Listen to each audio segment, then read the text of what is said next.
Chapitre 5. Ceux qui ont les Bibles devant eux, allons-y dans 1 Jean chapitre 5.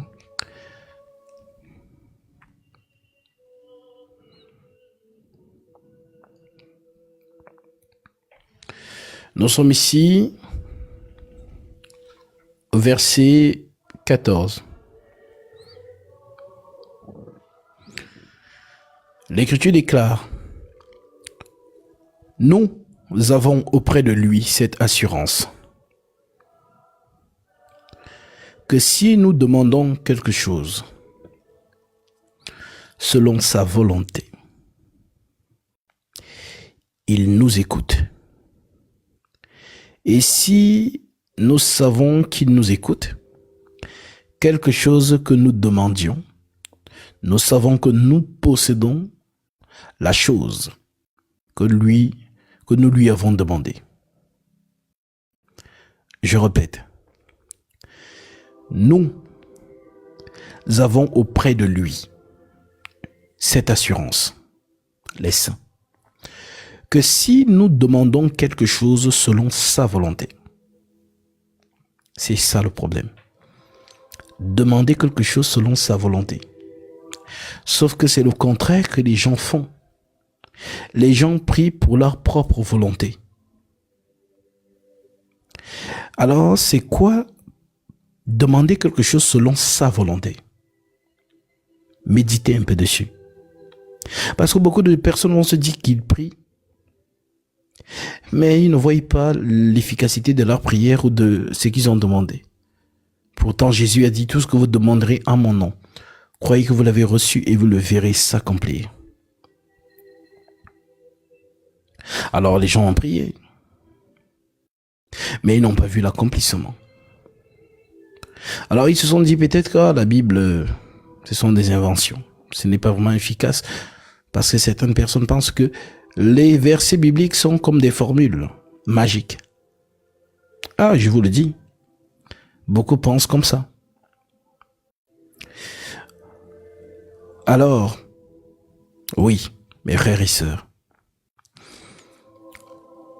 pendant cette exhortation, tu vas comprendre les clés et les secrets de la prière. Les prières efficaces, qui n'ont rien à voir avec ta chair. Ça coïncide avec ces questions que les frères et sœurs se posaient. Tant que tu es dans la chair, tu n'es pas dans sa volonté. Et être dans la chair, ce n'est pas que non, les faiblesses du corps, non. Être dans la chair, c'est justement vivre pour elle. Regardez un peu, si vous prenez un petit moment, vous allez remarquer que les faux hommes de Dieu, leur discours est centré sur les choses de la terre. L'engouement du mariage, l'engouement de l'argent, l'engouement des grossesses, l'engouement des promotions et toutes les choses de la vie. Et vous vous dites que mais pourquoi ils ont aussi autant d'audience? Ben justement, parce que le monde veut les choses de la terre.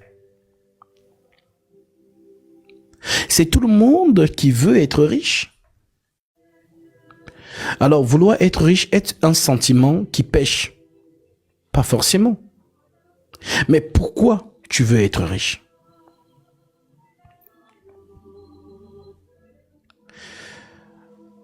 Alors oui, nous avons auprès de lui, donc enfants de Dieu,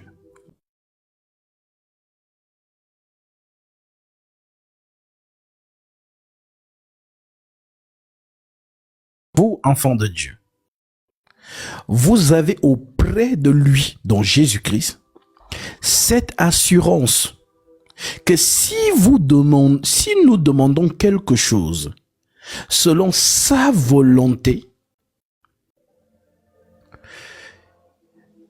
il nous écoute. Donc le secret que tu dois apprendre ce soir, c'est demander selon la volonté. N'est-ce pas? Alors, je te laisse un peu méditer quelques instants. Est-ce que tu as demandé à Dieu des choses selon sa volonté? Et si oui, quelles sont ces choses? Parce que la volonté de Dieu, c'est quoi? Définissons d'abord la volonté selon Dieu.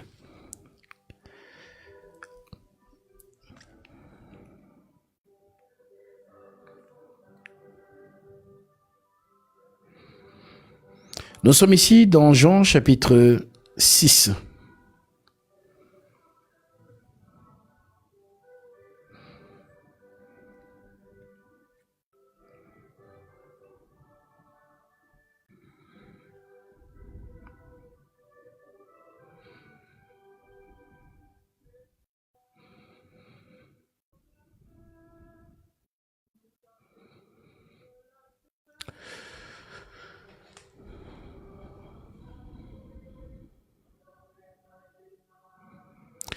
L'Écriture dit dans Jean 6, verset 27, c'est le Christ qui nous parle, il dit « Travaillez, non pour la nourriture qui périt, mais pour celle qui subsiste pour la vie éternelle. Et que le Fils de l'homme vous donnera, car c'est lui que le Père, que Dieu a marqué de son sceau. Travaillez, non pour la nourriture qui périt. » C'est quoi la nourriture qui périt? La nourriture qui périt, ce sont les choses de la terre. Voiture, argent, tout ce que vous aimez, que l'être humain aime là. C'est la nourriture qui périt. Parce que ces choses vont passer. Mais ce que Dieu donne, en fait, ne passe pas.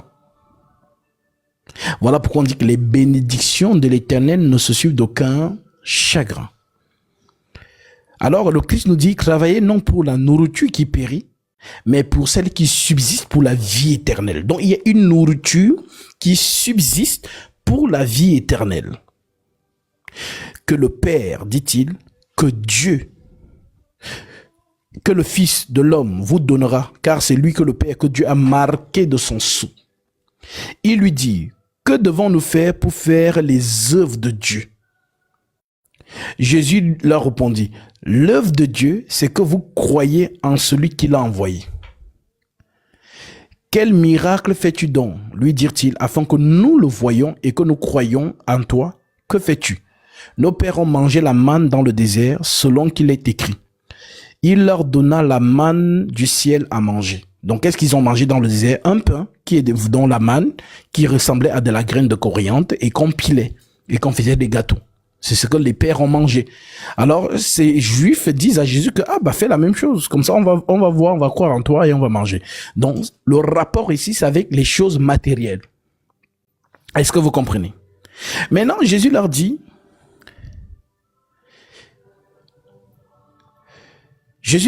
en vérité, je vous le dis, Moïse ne vous a pas donné le pain du ciel. Mais mon Père vous donne le vrai pain du ciel, car le pain de Dieu, c'est celui qui descend du ciel et qui donne la vie au monde. Ils lui dirent, Seigneur, donne-nous toujours de ce pain. Donc, c'est le rapport du pain. Jésus leur répondit, je suis le pain de vie.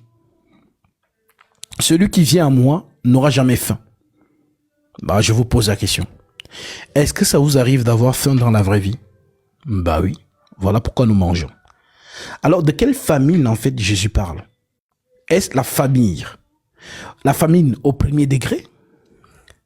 Ou alors il parle d'autre chose? Bien évidemment, il parle d'autre chose. Je suis le pain de vie. Celui qui vient à moi n'aura jamais faim et celui qui croit en moi n'aura jamais soif. Mais je vous l'ai dit et vous avez vu et vous ne croyez point. Tout ce que le Père me donne viendront à moi et je ne mettrai pas dehors celui qui vient à moi, car je suis descendu du ciel pour faire non ma volonté. Non ma volonté, mais la volonté de celui qui m'a envoyé.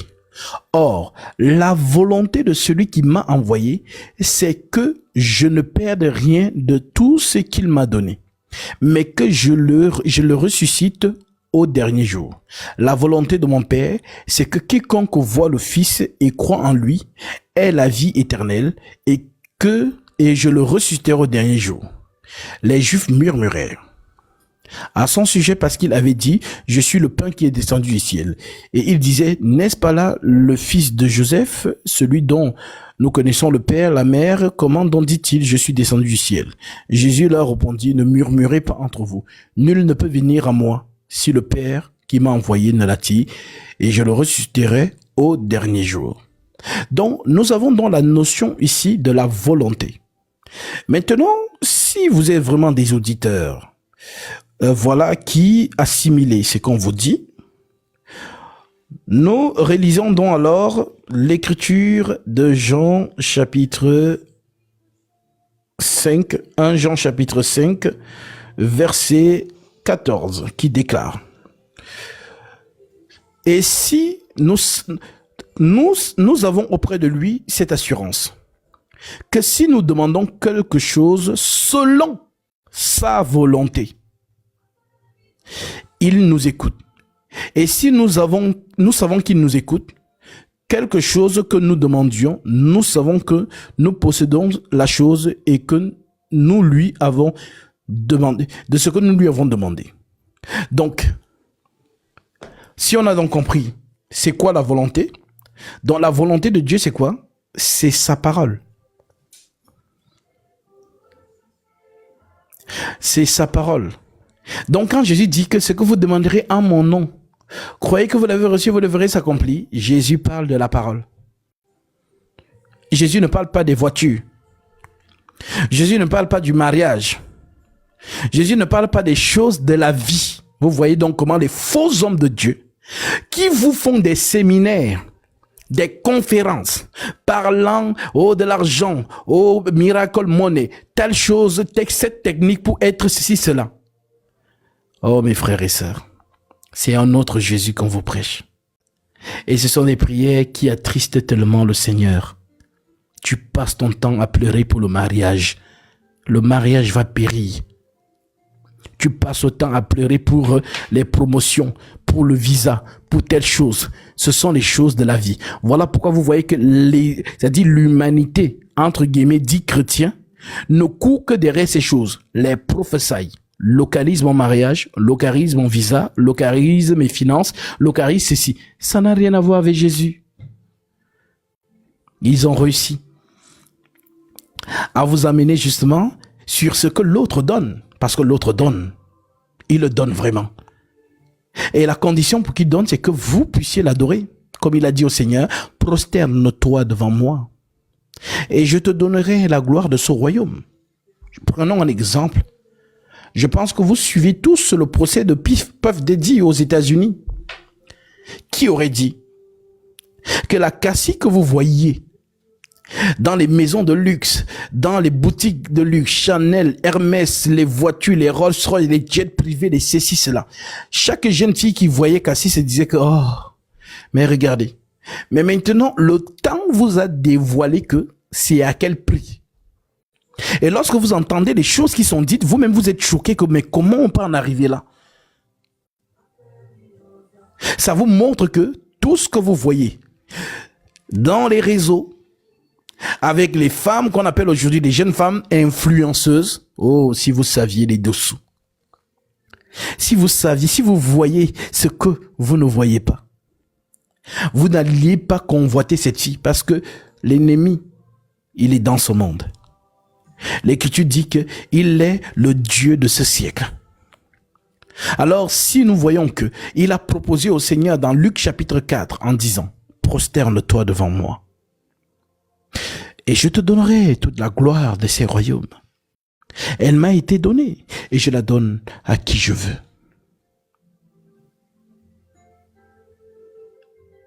Alors,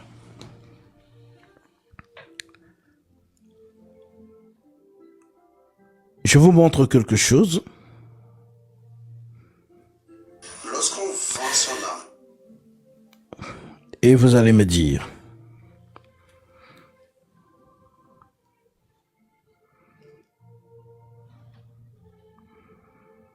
Ma question est en rapport avec le jardin.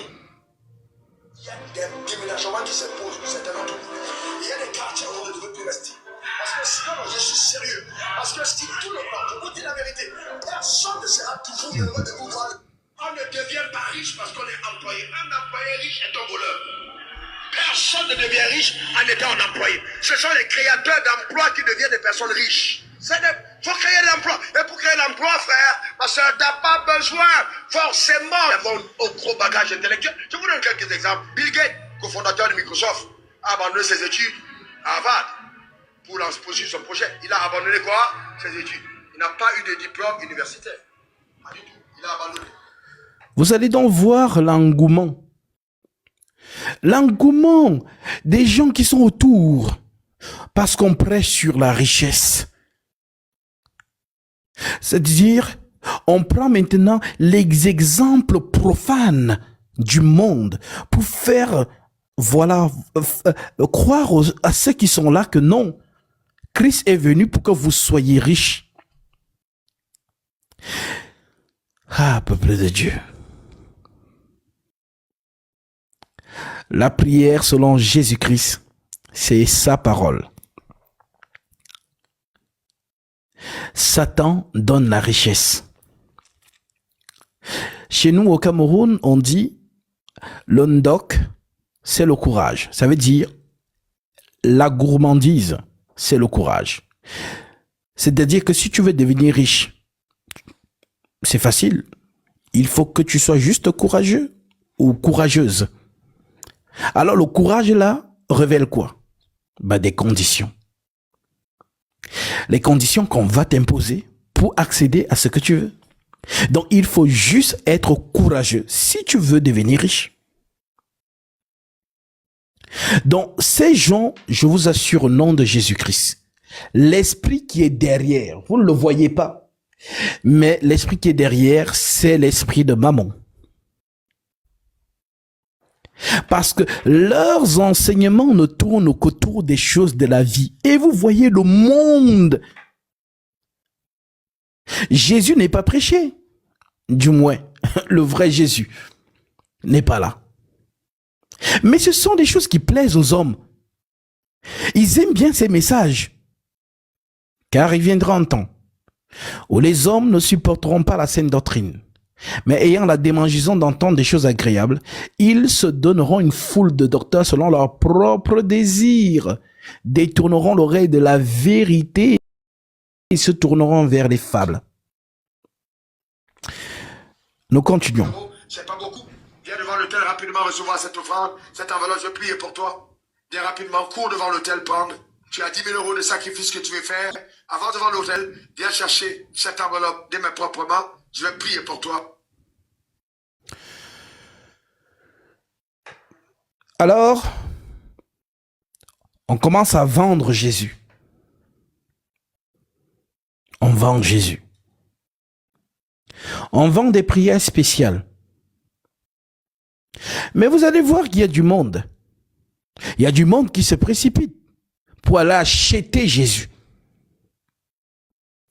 On leur dit que c'est un sacrifice. Non. Ils sont habiles.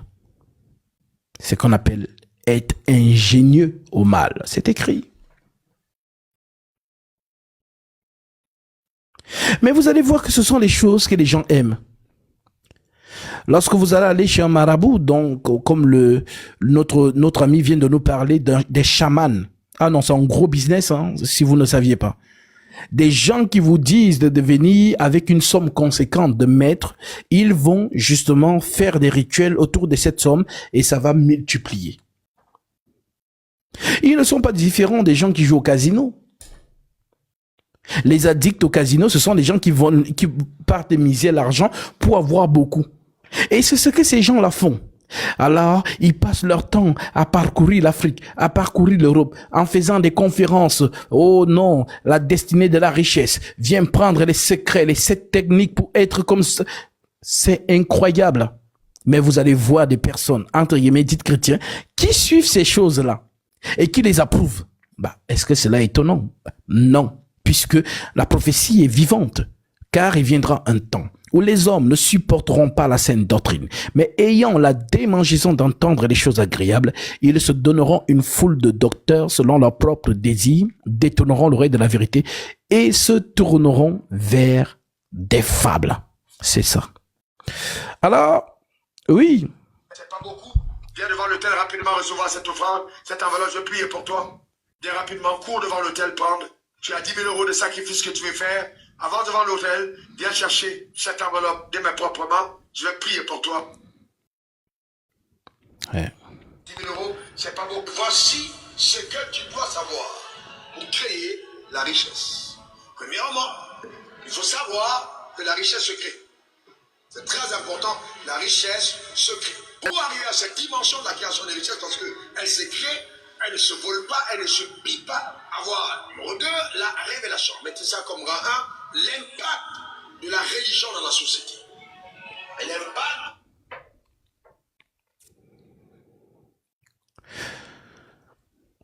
Moi, je ne dirais pas que ce sont des escrocs. Je dirais tout simplement que c'est l'accomplissement de la prophétie. Et c'est surtout ceux qui sont autour qui montrent que les gens ne lisent pas les Écritures. Les gens cherchent les choses de la vie. Les gens ne cherchent pas Jésus. Les gens cherchent les choses de la vie. Apparemment, la vie est stressante. Les gens veulent l'argent. Les gens veulent, voilà, les business, une vie de premier ordre. Les gens ne cherchent pas Jésus. Non, ils ne cherchent pas Jésus. Les gens cherchent les choses de la vie. Lorsque vous voyez du monde ainsi, parce qu'ils ont entendu, parce que le titre c'est « Sommet mondial de la création de la richesse ». Les gens viennent. Jésus n'est pas là. Ah, peuple de Dieu. Lorsque nous allons donc dénoncer ces choses à la lumière des Saintes Écritures, les gens vont dire que nous sommes jaloux. Bien-aimés, je préfère être prospère parce que je prêche la vérité et que le Seigneur me bénit par rapport à sa parole. Mais je ne prendrai jamais l'argent du mensonge pour m'enrichir. J'ai peur de Dieu. Oui, le Seigneur a dit que ceux qui annoncent l'évangile vivent de l'évangile. C'est l'écriture. Donc, l'évangile, c'est la vérité.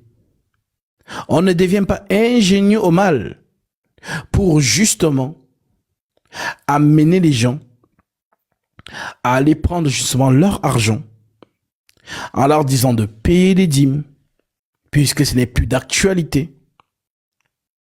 Selon Galates chapitre 5. À leur dire d'aller faire des autels pour avoir la prière spéciale. On vend Jésus et vous achetez Jésus. Du moins, ceux qui suivent ces personnes et qui les considèrent comme hommes de Dieu. Si on te fait croire que pour réussir dans la vie, il faut absolument que ton pasteur te mette les mains sur la tête, qu'on prie pour toi pour que tu réussisses. Frère, on peut faire tout ça, ma soeur, on peut faire tout ça. On peut te vendre des mouchoirs, te donner de l'huile, te faire asseoir sur tout type de tabouret. Mais il y a des lois, tant que tu ne les as pas découvertes et mises en pratique, tu ne réussiras jamais. Tu ne réussiras jamais, jamais de la vie. Impossible. Et la population crie « Amen !» Ah, il parle de vendre des mouchoirs. Franchement, il y a des choses ici dehors. Les gens sont assoiffés. Si je me mets à mettre l'eau dans cette bouteille, je fais imprimer mes photos et je dis que cette eau, c'est l'eau de l'onction de la richesse. Les gens vont acheter. Je vous le dis. C'est facile. Lorsque on m'appelle de par le monde, je peux aussi m'armailler. Oh, j'entends une voix qui te réclame la pauvreté. J'entends 6 000 €. Ne t'inquiète pas. Tu vas entrer dans une psychose et tu vas donner les 6 000 €. ces gens sont ingénieux au mal. Alors la faute à qui? À ces loups ravisseurs ou en fait à l'audience? Le Seigneur dit, si un aveugle suit un autre aveugle, les deux vont tomber dans la fosse. Le Seigneur ne dit pas que si un aveugle qui a suivi un autre, voilà, comme il a juste suivi, il sera épargné. Non, les deux tomberont dans la fosse. Donc les deux sont coupables. Toi, pour ne pas vérifier les Saintes Écritures, et lui justement parce qu'il a la marque de la flétrissure dans sa conscience. Avez-vous vu les apôtres faire justement des conférences pour devenir riches? Non. Mais que disent les apôtres vis-à-vis de la richesse? Lisons donc 1 Timothée chapitre 6. Et ensuite, nous allons aller les prières selon Dieu. Pour que vous ne priez plus de manière vaine. Prenons 1 Timothée chapitre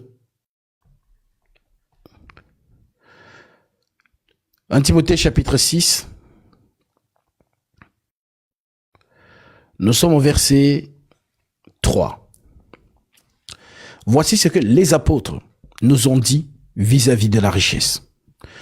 Si quelqu'un enseigne des fausses doctrines et ne s'attache pas aux saintes paroles de notre Seigneur Jésus-Christ, et à la doctrine qui est selon la piété, il est enflé d'orgueil, il ne sait rien, il a la maladie des questions oiseuses et de disputes de mots. D'où naissent l'envie, les querelles, les calomnies, les vains soupçons, les vaines discussions d'hommes corrompus d'entendement, privés de la vérité et croyant que la piété est une source de gain. L'esprit de la cupidité, ça va très vite. Faites attention avec ça. C'est en effet une grande source de gain que la piété. Donc Paul dit par le Saint-Esprit que la piété n'est pas une source de gain, mes amis. Voilà ce que le Saint-Esprit dit. La piété n'est pas une source de gain. Le mystère de la piété est grand. Dieu a été manifesté en chair, justifié par l'Esprit, vu des anges, prêché aux gentils, cru dans le monde, élevé dans la gloire. Donc ce Paul qui nous a dit ça, nous dit donc que la piété n'est pas une source de gain. Maintenant, il continue en disant, c'est en effet une grande source de gain que la piété avec le contentement. Vous savez ce que ça veut dire, avoir le contentement. Le contentement, ça veut dire d'être dans le pragmatisme, se contenter de ce que Dieu nous donne. C'est ça qu'on appelle la piété. C'est en effet une grande source de gain que la piété avec le contentement, car nous n'avons rien apporté dans le monde. Paul dit que tu es né nu. Tu n'as rien amené dans ce monde. Ni les liasses d'argent, ni les liasses que des 500 €, ni des voitures, ni de tout ce qu'on vient trouver sur cette terre. Car nous n'avons rien apporté dans le monde. Il est évident que nous n'en pouvons rien emporter. Donc, tu es venu nu. Tu ne repartiras pas avec quoi que ce soit. Achète même le sac Hermès de je ne sais pas combien alligator de milliers d'euros. Quand tu vas mourir, tu ne partiras pas avec cela. Alors, comprenez bien ce que leurs discours nous disent et ce que les apôtres de Jésus-Christ nous ont dit. C'est en effet une grande source de gain que la piété avec le contentement, car nous n'avons rien apporté dans le monde. Il est évident que nous n'en pouvons rien apporter. Si nous avons la nourriture et le vêtement, cela nous suffira. Voilà ce que l'Esprit Saint dit. Ma sœur, si tu as la nourriture et le vêtement, cela te suffit. Est-ce que tu dis amen à ça? Ou alors non, ce n'est pas le Jésus auquel tu as cru. Mais en tout cas, nous croyons au Jésus des apôtres. Parce qu'il a dit, je ne prie pas seulement pour eux, mais encore pour tous ceux qui croiront en moi par leur parole. Alors, la parole dit donc, car nous n'avons rien apporté dans le monde, il est évident que nous n'en pouvons rien apporter. Si donc nous avons la nourriture et le vêtement, cela nous suffira. Mais ceux qui veulent s'enrichir, ceux qui veulent s'enrichir tombent dans la tentation. Oui, voilà donc les secrets du monde des ténèbres. Ceux qui veulent s'enrichir tombent dans la tentation. Oui, Cassie est tombé dans la tentation. Oui, il faut vous prêcher avec les actualités de votre vie. de cette société occidentale. C'est un grand procès aux États-Unis. Voilà, tout le monde regarde ce procès. Peut-être que ça n'a pas trop d'impact ici en Europe ou bien en Afrique, mais aux États-Unis, c'est l'effervescence. Maintenant, les gens découvrent une autre facette de cette jeune dame, Cassie. Donc, si elle a suivi ce dernier, c'est parce que justement, il y avait l'argent.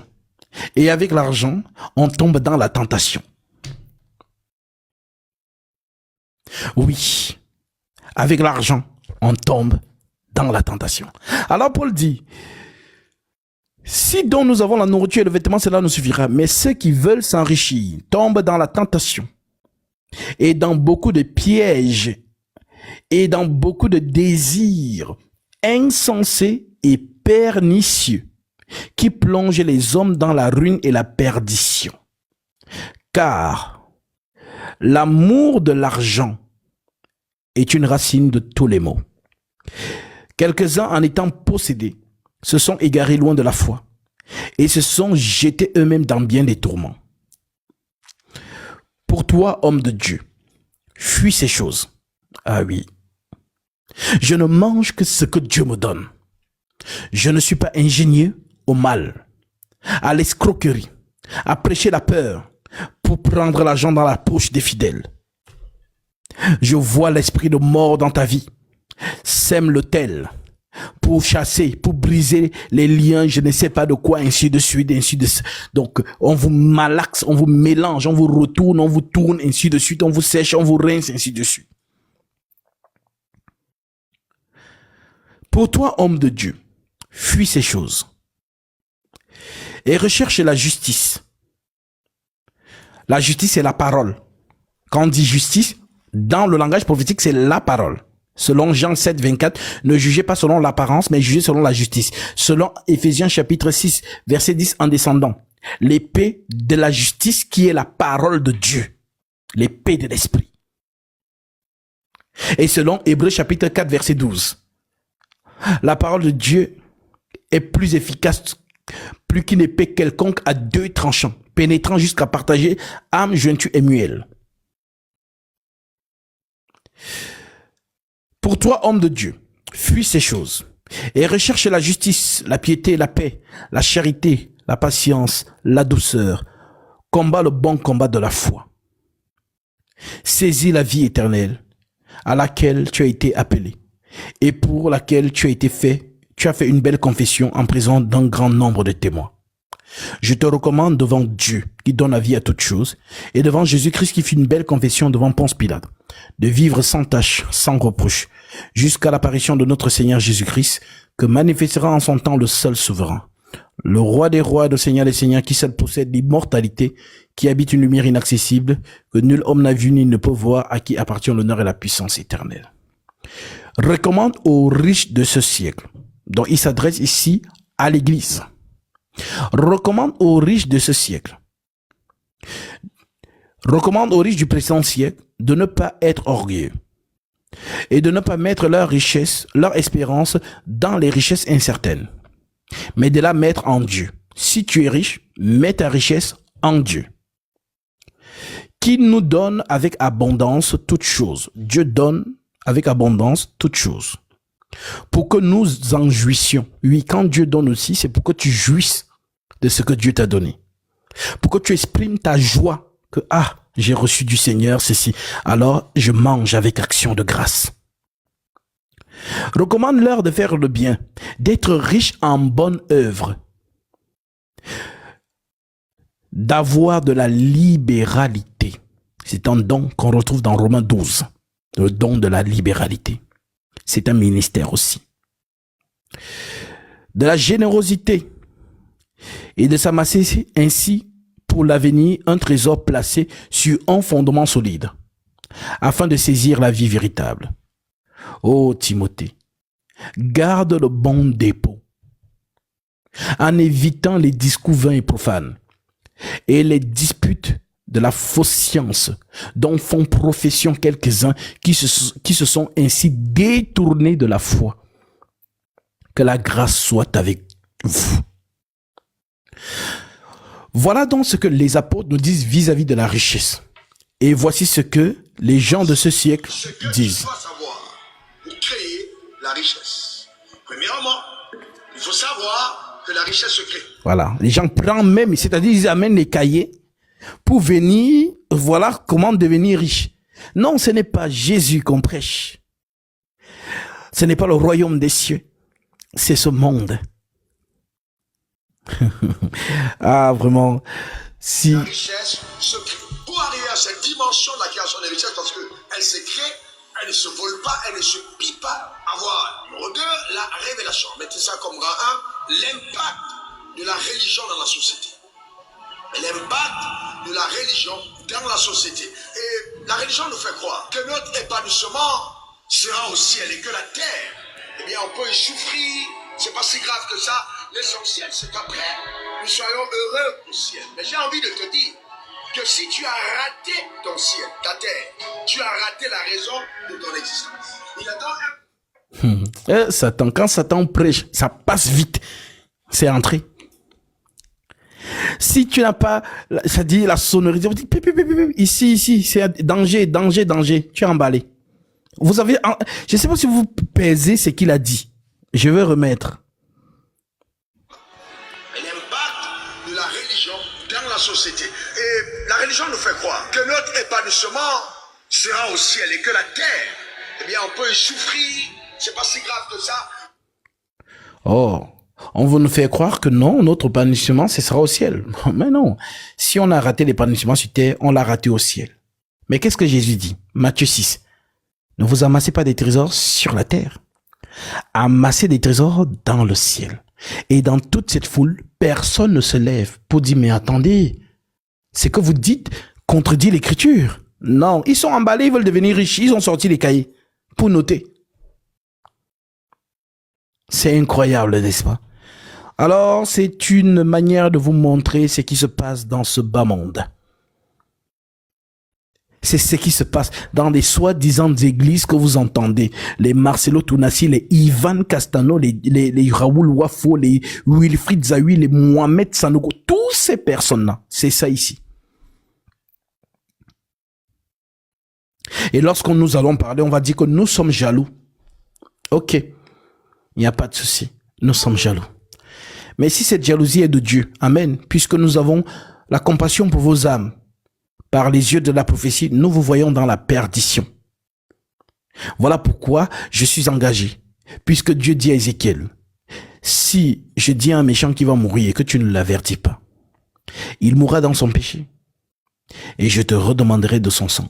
Mais si tu as averti le méchant pour qu'il se détourne de sa mauvaise voie, alors tu auras sauvé le méchant à revenir dans la bonne voie et tu auras sauvé ton âme. Mais si tu parles et que le méchant ne t'écoute pas, tu auras fait ton travail. Il mourra dans son iniquité et toi tu sauveras ton âme.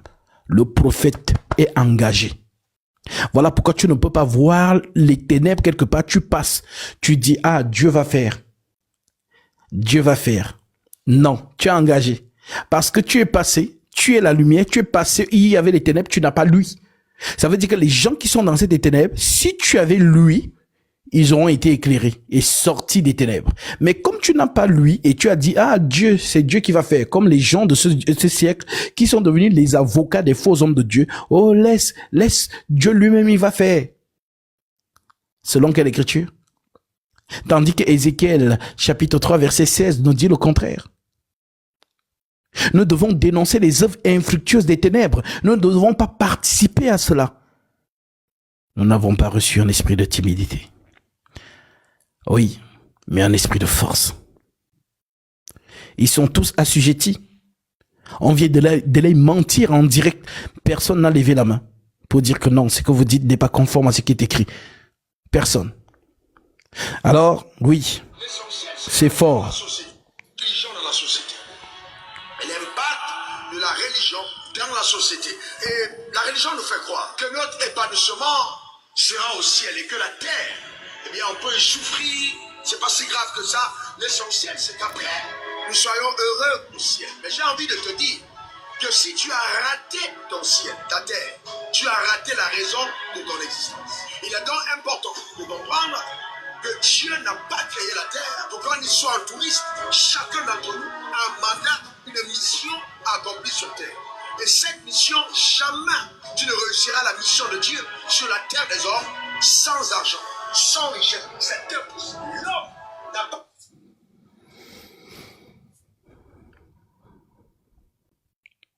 Qu'est-ce qu'on pourra dire de Lazare? Parabole de Lazare, Luc 16, 19.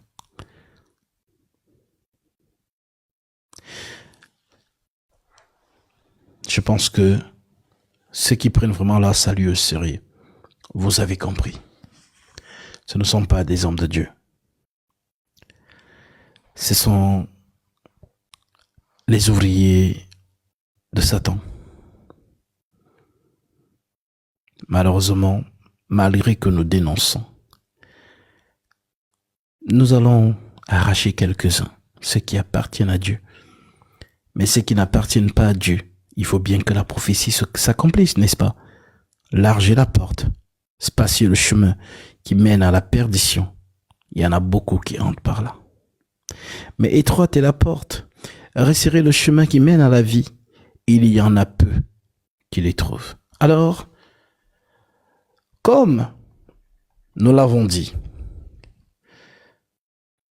1 Jean chapitre 5, verset 14. Nous avons auprès de lui cette assurance que si nous demandons quelque chose selon sa volonté, il faut demander à Jésus des choses, mais selon sa volonté, pas selon notre volonté.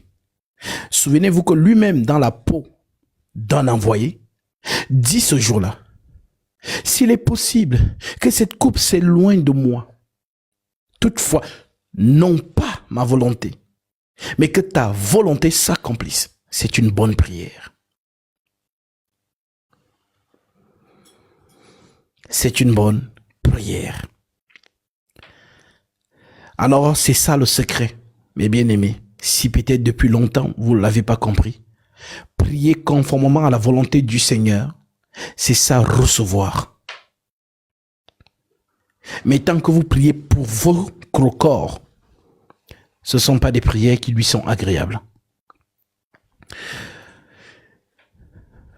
Nous avons auprès de lui cette assurance. Donc tu es d'abord assuré, c'est-à-dire quand ma sœur, quand mon frère met ses genoux au sol pour prier, tu as d'abord premièrement l'assurance.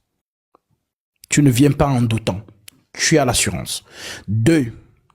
Si quelqu'un, il dit, nous avons auprès de lui l'assurance que si nous demandons quelque chose selon sa volonté,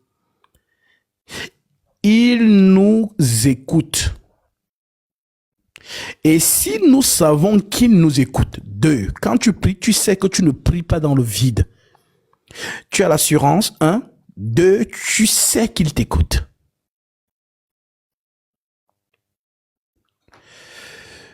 Et si nous savons qu'il nous écoute, quelque chose que nous demandions, nous savons que nous possédons la chose que nous lui avons demandée. Alors, nous devons donc demander selon la volonté de Dieu et non pas selon notre volonté. Voilà pourquoi là où Dieu voit son intérêt, Dieu donne. Parce que c'est l'avancement de sa volonté et non la nôtre. Prenons un exemple scripturaire. Nous sommes ici dans 2 Chroniques, chapitre 1, verset 7. Et ce verset, mes amis, un jour, pendant le Covid, Dieu m'en est témoin. Parce que comme l'Écriture dit souvent, celui qui parle par audace, on ne dit pas Dieu m'a dit, pourtant Dieu ne t'a rien dit. Lorsque le Seigneur m'appelait à cette œuvre, j'avais une inquiétude. Je disais, ah Seigneur, voici que tu m'appelles à ton œuvre. Mais comment je vais faire pour ma propre vie, mes factures? Et il m'a répondu, regarde Salomon. Alors, Je me suis retrouvé dans cette écriture, 2 Chroniques chapitre 1 verset 7. J'ai lu. Pendant la nuit, Dieu apparut à Salomon et lui dit, demande ce que tu veux que je te donne. Dieu donne la possibilité à Salomon, comme à toi. Il peut t'apparaître et te dire, tu veux quoi?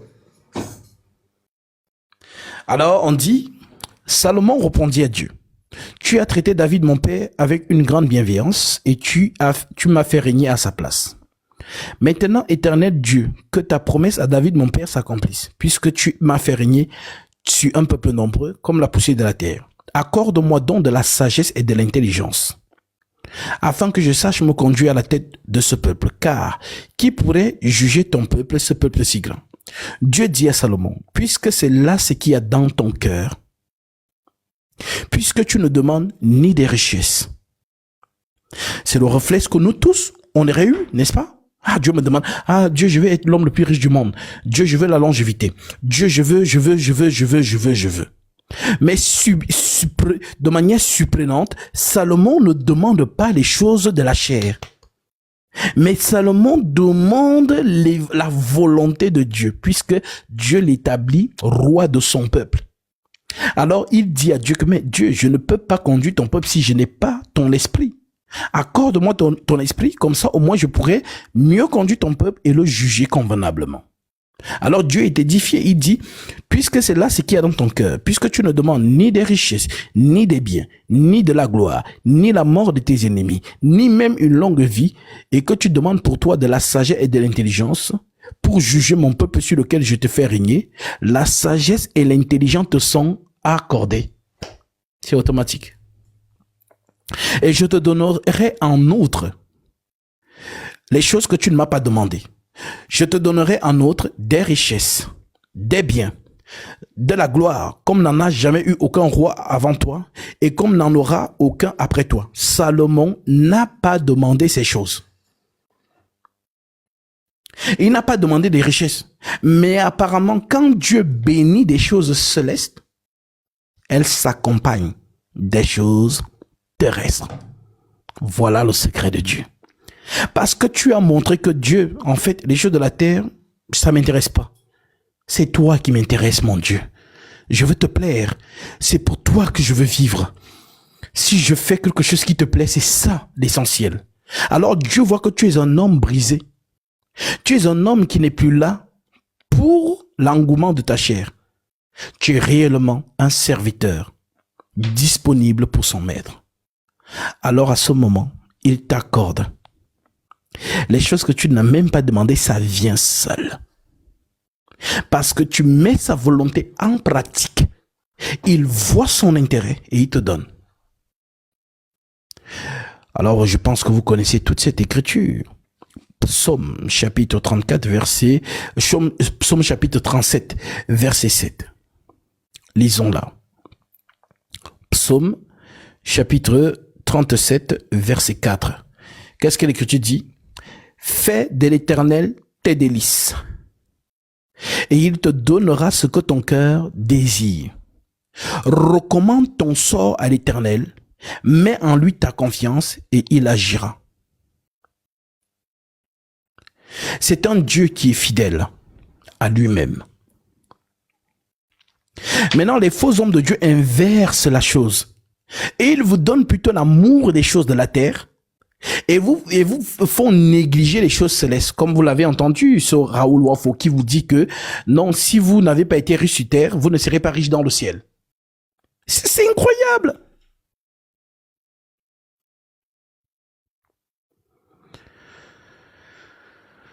Alors, voilà dans les secrets de la prière.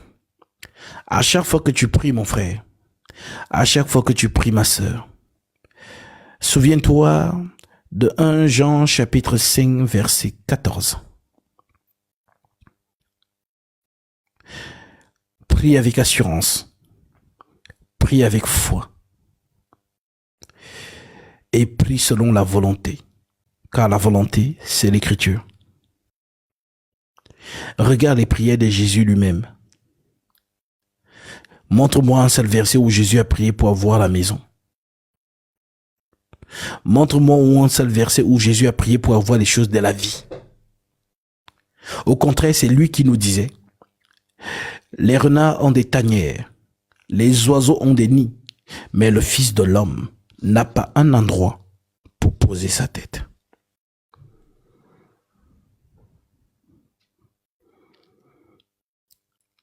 Alors, le Seigneur est un bon Père. Ce Père de Matthieu chapitre 6, qui dit à ses enfants, au verset 19, « Ne vous amassez pas des trésors sur la terre. » Oui, c'est le Jésus des apôtres qui a dit ça. Mais le Jésus de Raoul Wafou et de sa clique, Karambiri, Ivan Castano, Marcelo Tonassi, Wilfried Zawi, tous ces faux hommes de Dieu, dit le contraire. Mais le vrai Jésus déclare, ne vous amassez pas des trésors sur la terre, où la teigne et la rouille détruisent, où les voleurs percent et dérobent. Mais amassez-vous des trésors dans le ciel. Alors, c'est quoi s'amasser des trésors dans le ciel? Et c'est quand on entend trésor, c'est vraiment des trésors à proprement dit. Lorsque tu travailles sur terre pour le Seigneur, je vous ai enseigné, et l'apôtre Paul avant moi, que les membres du corps du Christ, c'est ce qu'on appelle les dons. Dans un corps, il y a des différents membres. Il y a le pied, la main, le genou, l'épaule, ainsi de suite. Donc, ce que fait l'épaule de manière innée, c'est ce qu'on appelle don. Ce que fait la main de manière innée, c'est ce qu'on appelle don. Donc, si nous sommes dans les membres, on parle bien des membres du corps de Christ, ça veut dire que nous avons tous des dons. Maintenant, on a fait croire à cette génération que non, les dons de l'Esprit Saint, c'est seulement quand tu as les visions, quand tu vois les anges, quand tu t'envoles, voilà, quand tu parles en langue, voilà, les gens se limitent, c'est un peu comme si on convoitait des dons, c'est-à-dire que non, moi je veux ça, je ne veux pas tel don. Et pourtant, les gens simplifient le don de libéralité, c'est un don. Les dons de la miséricorde, c'est un don. Donc, chaque membre du corps de Christ a une utilité.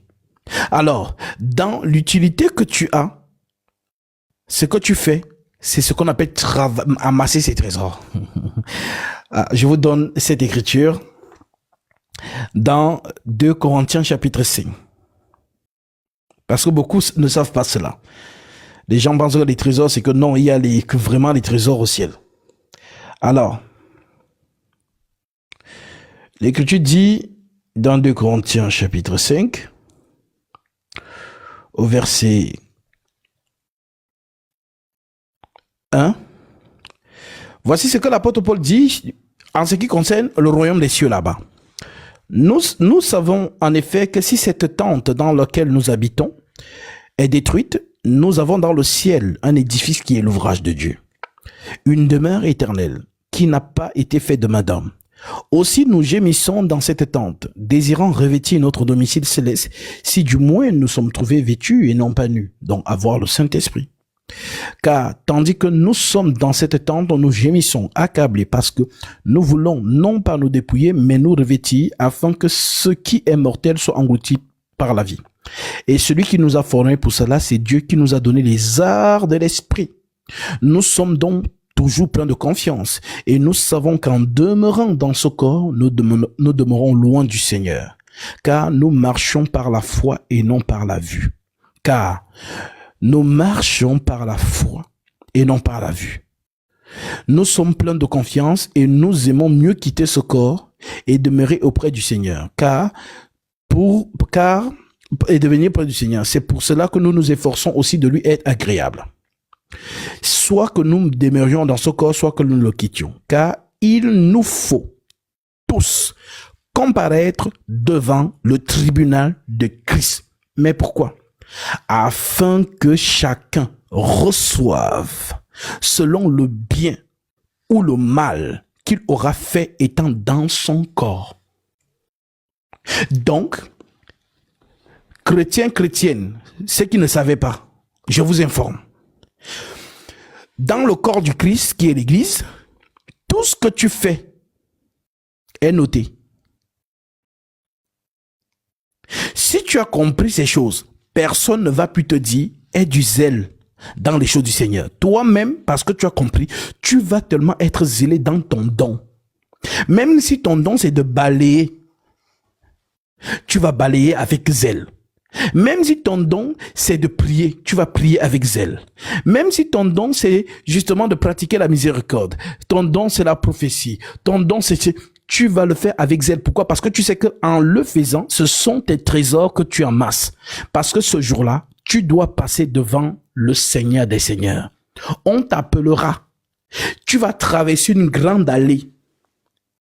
Les anges seront de gauche et à droite. Et on va tonner ton nom céleste. Voilà donc la sœur Vanessa. Le roi t'appelle. Vanessa. Viens ma fille. Silence total, solennel. Tu t'avances devant le roi. Tu t'avances. Lorsque tu arrives devant lui, Vanessa, je t'ai observé durant toute ta vocation. Même lorsque tu étais fébrile, j'ai vu ta détermination. Je n'étais pas pour t'en donner beaucoup de dons de l'esprit. Je t'ai juste donné le don de libéralité. Et j'ai vu comment tu l'as exercé avec zèle. Et tu as permis en sorte que mon œuvre avance. Alors Vanessa, entre dans la joie de ton maître. Voici ta récompense. Comme l'Écriture le dit là, il nous faut tous comparaître devant le tribunal de Christ afin que chacun reçoive le bien ou le mal qu'il aura commis étant dans sa chair. Donc vous, les chrétiens, qui n'avez pas compris ces choses et qui ne travaillez pas pour vos récompenses, vous n'allez rien recevoir. Mais vous serez sauvés.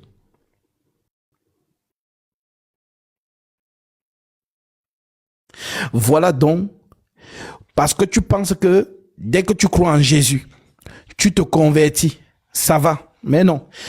Dès que tu crois, tu prends ton baptême conformément à la sainte doctrine. Tu es scellé du Saint-Esprit. Il y a donc ce qu'on appelle la marche, ce qu'on appelle la sainte vocation.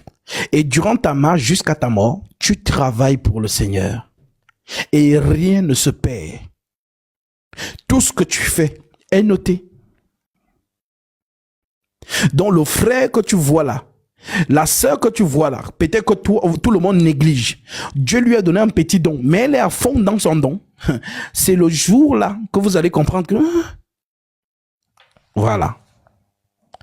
Donc si on vous êtes bien enseigné sur ces choses, personne ne va plus vous dire « Oh ma sœur, mais sois zélé dans le Seigneur. » Personne ne va plus te dire ça. Tu sais, tu es consciente. Car le Christ dit, Matthieu chapitre 6,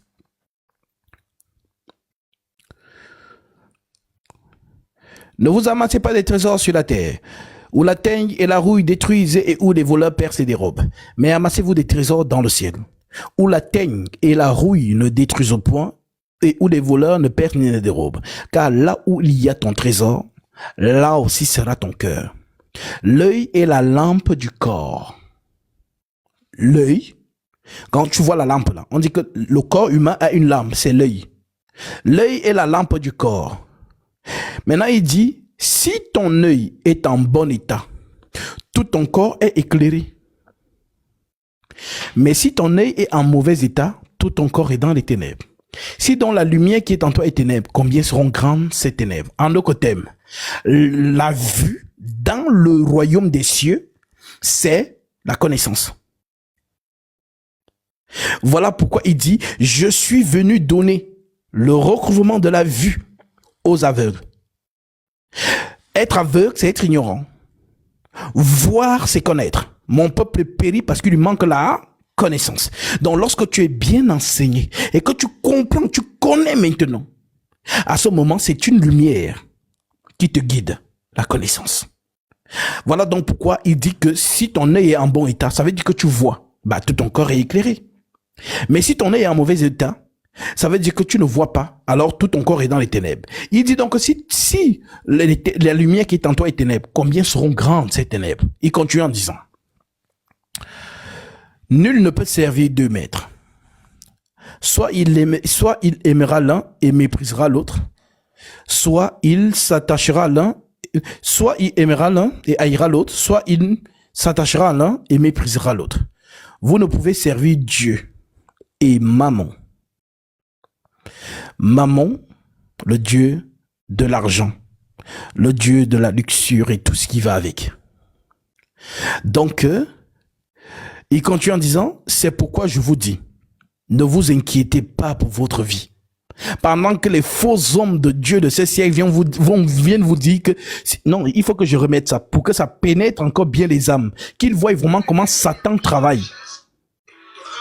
L'impact de la religion dans la société. L'impact de la religion dans la société. Et la religion nous fait croire que notre épanouissement sera au ciel et que la terre, eh bien, on peut y souffrir. C'est pas si grave que ça. L'essentiel, c'est qu'après, nous soyons heureux au ciel. Mais j'ai envie de te dire que si tu as raté ton ciel, ta terre, tu as raté la raison de ton existence. Alors, vous avez entendu. Voici donc le maître qui dit, c'est pourquoi je vous dis, ne vous inquiétez pas pour votre vie, de ce que vous mangerez, ni de votre corps, pour votre corps, de ce que vous boirez, de ce que vous serez vêtu. La vie n'est-elle pas plus que la nourriture, et le corps plus que le vêtement? Regardez les oiseaux du ciel. Ils ne sèment ni ne moissonnent. Mais qu'est-ce qui veut nous faire comprendre par les oiseaux du ciel? Il nous fait comprendre que les oiseaux du ciel n'ont pas de CDI. Les oiseaux du ciel n'ont pas de compte épargne. Mais votre Père se laisse les nourrir. Ce sont des oiseaux. Maintenant, il continue en disant, ils n'amassent rien dans leur grenier, et votre Père se laisse les nourrir. Ne valez-vous pas beaucoup plus qu'eux? Donc vous valez plus que les oiseaux. Qui de vous, par ses inquiétudes, tu es inquiète? Oh, mon âge passe, je ne suis pas encore marié, je n'ai pas encore d'enfant, oh, je n'ai pas encore mon visa, je n'ai pas encore mon voyage, je n'ai pas encore mes maisons, je n'ai pas encore. On te dit donc que ne t'inquiète pas de ces choses. Voilà pourquoi les faux hommes de Dieu, vu que tu es dans l'inquiétude des choses de la vie, s'il y a l'offre, il y a la demande. S'il y a la demande, il y a l'offre. Donc les faux hommes de Dieu surfent sur vos inquiétudes. Voilà la technique. Les gens, c'est quoi? Les femmes pleurent le mariage et non pas le mariage. Alors, séminaire pour le mariage. Entrée 100 €. Elles achètent parce qu'elles vont chercher mari. Est-ce que vous comprenez? Voilà comment ça fonctionne. Ce sont des gens qui sont habiles, je vous assure. On dit ingénieux au mal. Ils sont stratégiques. Non, ils sont vraiment habiles pour ça. Ça, ne vous inquiétez pas. Ils ont vraiment le doctorat vraiment pour faire ça. La manipulation psychique. Et ça fonctionne beaucoup sur les femmes. Oui. Parce que c'est elles qui font beaucoup leur audience. OK? Regardez les oiseaux du ciel. Ils ne sèment ni ne moissonnent et ils n'amassent rien dans le grenier. Et votre Père céleste les nourrit. Ne valez-vous pas plus que qui de vous, par ses inquiétudes, peut ajouter une coudée à la durée de sa vie? Et pourquoi vous inquiétez au sujet du vêtement? Considérez comment croissent les lys des champs. Ils ne travaillent ni ne filent. Cependant, je vous dis que Salomon, même dans toute sa gloire, n'a pas été vêtu comme l'un d'eux. Si Dieu revêt ainsi l'herbe des champs, qui existe aujourd'hui et qui demain sera jeté au four, ne vous vêtirait-il pas à plus forte raison, gens de peu de foi? Ne vous inquiétez donc point, et ne dites pas que mangerons-nous, que boirons-nous, de quoi serons-nous vêtus? Car toutes ces choses, ce sont les païens qui les recherchent. Jésus était clair. Vous tous qui vous inquiétez de ces choses, vous êtes des païens. Oui, toi qui t'inquiètes de ces choses, tu ne dors plus, tu es dans la peur du lendemain, tu es païenne. Jésus a dit ça, c'est pas Gasby, c'est pas moi. Voilà, c'est ce qu'on appelle l'examen de conscience. Voilà, donc tu prouves que tu n'as pas foi en ce qu'il dit. Tu doutes de ce qu'il dit. Voilà pourquoi tu ne vois pas aussi sa main dans ta vie. Parce que c'est un bon père, il dit toujours la vérité. Comme je dis souvent à mes frères en Christ et mes sœurs, ce n'est pas Dieu le problème, ni les Écritures, c'est nous. Parce que Jésus dit, mes paroles sont esprit et vie. Mets la parole en pratique et tu verras la main de Dieu. Ne la mets pas en pratique, tu ne verras aussi rien. On ne se moque pas de Dieu. Ce qu'on homme aura semé, il le moissonnera aussi. Galates 6, 6 à 7. Car toutes ces choses, ce sont les païens qui les recherchent. Votre Père Céleste sait que vous en avez besoin. Oui, Dieu, il sait quand même qu'il nous a mis sur terre, qu'on a besoin de manger. Dieu sait qu'on a besoin de se vêtir parce que peut-être qu'il fait froid, il fait chaud. Votre Père Céleste sait que vous en avez besoin. Cherchez premièrement le royaume et la justice de Dieu. Et c'est Dieu lui-même qui s'en occupera. Ce n'est pas à toi de t'en occuper. C'est Dieu. Cherchez premièrement le royaume et la justice de Dieu. Et toutes ces choses vous seront données par-dessus. Ne vous inquiétez donc pas du lendemain. Car le lendemain prendra soin de lui-même. À chaque jour suffit sa peine. Est-ce que tu as compris, ma sœur, mon frère?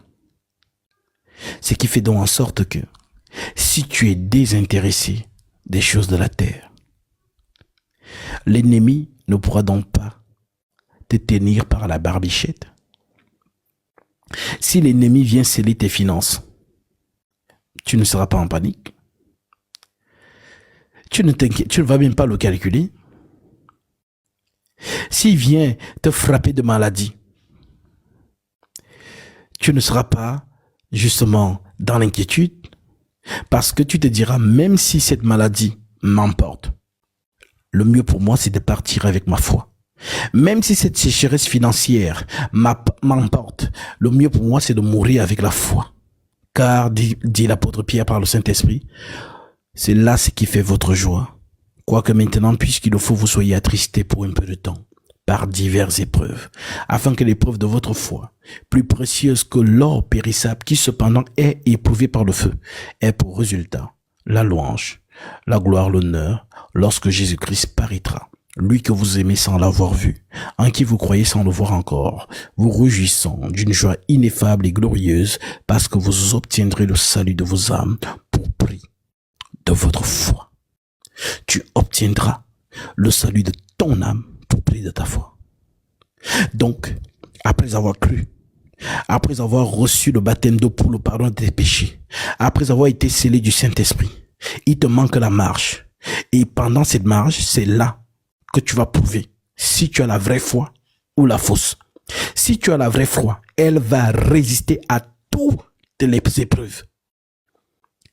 On a parlé dans le verset 16 de Matthieu 16, 24. Jésus dit, si quelqu'un veut venir après moi, qu'il renonce à lui-même, qu'il se charge de sa croix et qu'il me suive. Donc dans le processus de cette marche, il y a la croix.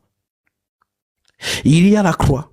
Et lorsque la croix viendra, tu arriveras à Golgotha. Oui, tu arriveras.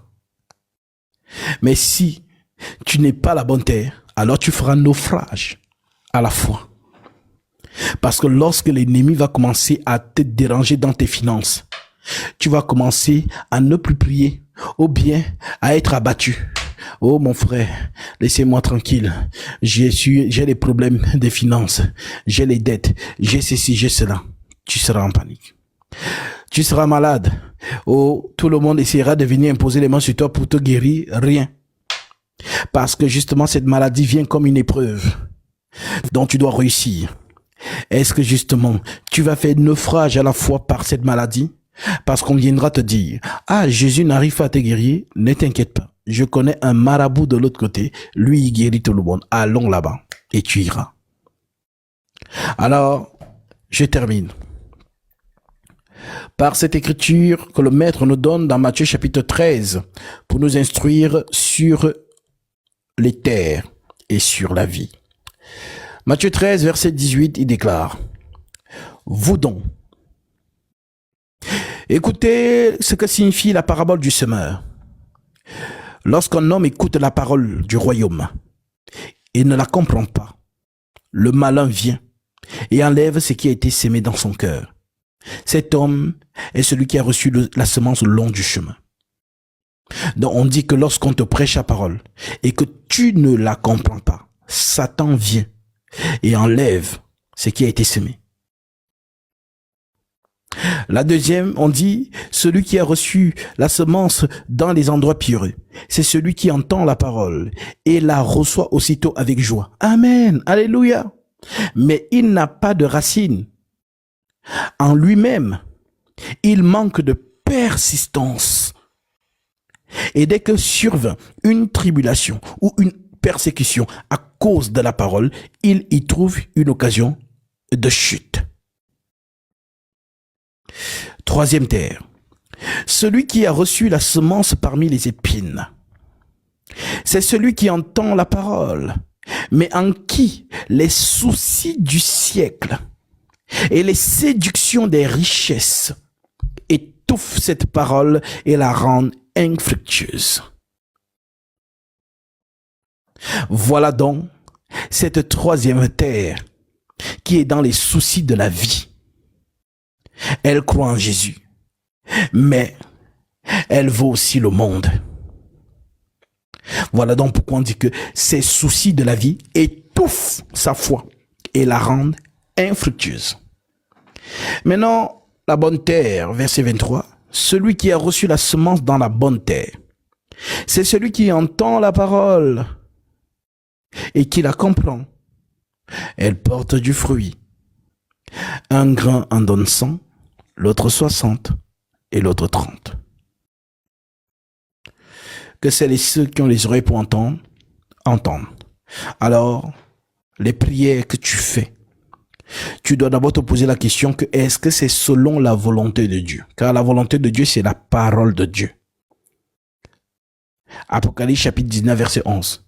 Il avait un nom écrit que personne ne connaît, si ce n'est lui-même, et son nom est la parole de Dieu. Dans tout ce que je fais, d'ailleurs, vous dites souvent que ce n'est plus vous qui vivez, non? Que c'est Christ qui vit en vous. Alors sachez que ce n'est pas un slogan, c'est une réalité. Si tu travailles pour Jésus. Oui, parce que c'est lui qui est mort pour toi. Et l'apôtre Paul te dit, si un seul est mort, j'estime que tous sont morts, afin que ceux qui vivent ne vivent plus pour eux-mêmes, mais pour celui qui est mort et ressuscité pour eux.